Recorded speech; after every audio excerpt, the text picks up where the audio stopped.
Isa sa pinaka-paborito kong event after work ay ang pag-uwi because I get to ride my motorcycle going home. Dati medyo mas maaga yung shift ko kaya napakaluwag sa EDSA. Ngayon medyo may konting traffic pero syempre enjoy pa rin. Usually wala akong kasabay, hinahataw ko yan. Minsan umabot ng mga 80 kph. Pwede na yun. Pero kung ang dala ko ay yung Royal Enfield, kaya kong patakbuhin ng 100 kph yun. Pauwi. Tumadaan ako ng EDSA tapos kakaliwa ng Rockwell, Estrella. Tapos Estrella Bridge. Tapos mga eskinita sa Mandaluyong bago umabot ng Boni, tas Gabis. Yan, Tiny World ang tawag sa ganyang view. Tiny Planet. Kitang-kita yung harap likod.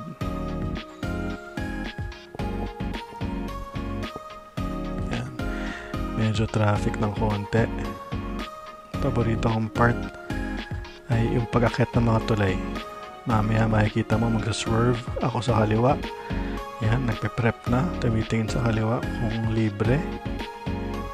Senyas ng kamay, konti. Kita mo yung bus sa likod. Para pumasok sa lane papunta ng Rockwell pakaliwa. Sa taas. Mamaya makikita mo na yung overlooking EDSA from the bridge. Yan, ito na magandang view. Yun sa kanan na yun, papunta ng Fort Bonifacio. Ito na, pakaliwa na tayo ng tulay ng Rockwell Estrella. EDSA yung nasa kanan. Tapos nun, pag liko natin sa taas ng EDSA, ng tulay, ng flyover, makikita mo na yan, Honda, big bikes, tsaka Mercury Drug na 24 hours drive-thru. Tapos yan ang EDSA, pati MRT, na sa gabi kitang-kita mo yung mga ilaw ng mga natatraffic.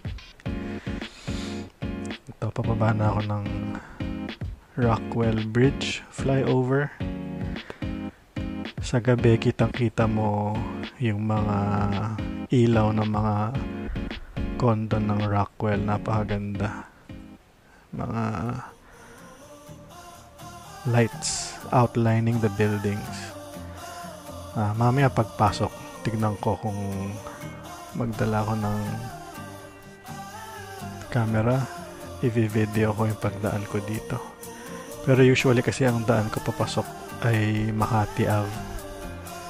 Tignan natin kung makapunta ako ng maaga, dadaan ako ng Rockwell para makita mo yung ilaw.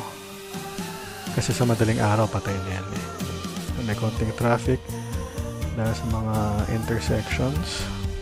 Madami na rin mga nakatira dito. Kaya madami rin mga restaurants sa paligid-ligid na maaga nagbubukas.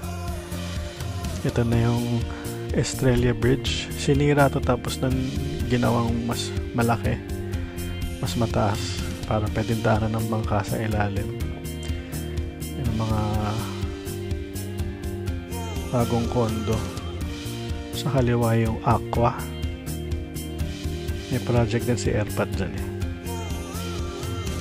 Hindi ko lang alam kung alin parte. Yan, favorite ko dito yung art. Sa kanan makikita mo ayun, mga art. Graffiti ba ang tawag doon? Tapos ito na yung intersection. Yan, pag pauwi, marami din ako nadadaan ng nabibili. Hindi naman ako bumibili dyan, pero yun, pag kailangan bumili, pwede kang dumaan sa palengke, sa Talipapa. Yan, may konting traffic dahil papasok naman yung tao. Ito naman yung malapit na sa bahay, Kalentong to. Tapos ito yung S-Bridge sa may amin. Nagta-traffic din dito, lalo na sa umaga dahil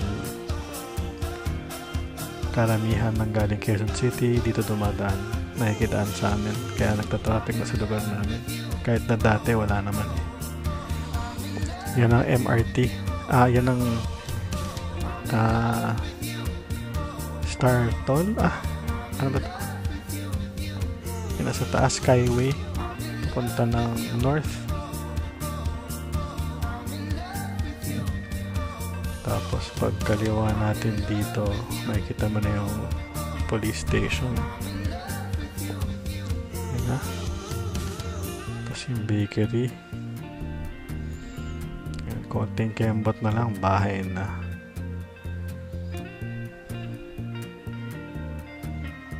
Peaceful naman sa neighborhood namin.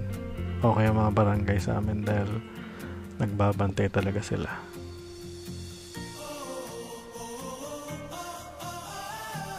Tapos ayan na, bye.